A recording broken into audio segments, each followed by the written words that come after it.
Hashgacha Pratis, and just going through the stories here related by Rabbi Motel Kazliner. Here's the story. So friends, that after the war, the Russian government allowed Polish citizens who had fled the Germans into the Russian interior to go back home. There was a window of a few months, and that's how all the Lubavitchers got out, including the Rebbe Sechana, the Rebbe's mother, and including my grandparents and all the Lubavitchers. And these trains, as they were called Ashalonim. Ashalon. It's I think a Russian word. So the problem was that it was a big danger to cross the border with a beard. And they were traveling in groups. So they were afraid, the Chassidim were afraid that when the authorities see that a group of bearded Jews are crossing the Gvul, the border, they'll understand that they're Chassidic Chabad. Who else is wearing beards? And if they're Chassidic Chabad, then they're Russians. That means they have false Polish passports. So it's a giveaway that they were Chassidim. So they were very afraid. So they were discussing the matter, and they said that because of Pikuach Nefesh, they thought maybe we should have to remove our beards.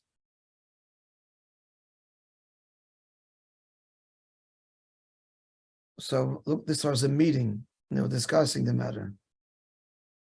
I wonder if my grandfather was at that meeting even. At any rate, so the Mendel Futterfass, who was at the head of the Vadat Zola, he was the head of organizing all of this, and he didn't leave, mind you, because the last passport, how did they leave? The Polish Jews that died, Nebuch, they got their passports and they falsified them, pictures and so on. They kept the name, but they just changed the picture, tried to match up ages, and it was a very fraught with danger, a lot of bribery involved, and not everybody made it across.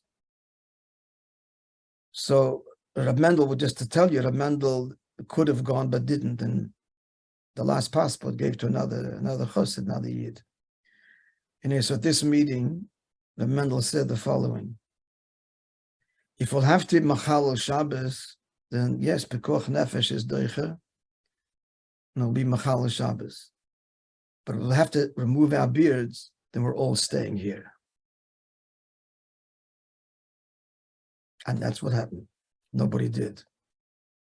They didn't, as far as I know. And that resolute Mesiras Nefesh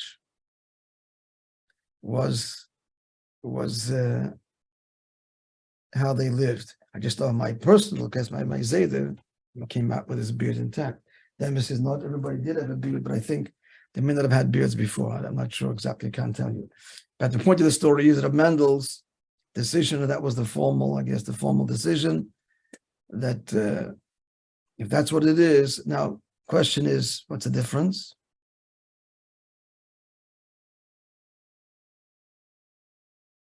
What's the difference? Alpin Nigla, on the contrary, if you're taking the beard off with scissors, there's no Isser whatsoever. There's no Issa whatsoever up in Nigla. Never mind. And Shabbos, you have to be Machal Shabbos. So you have a choice, which is worse.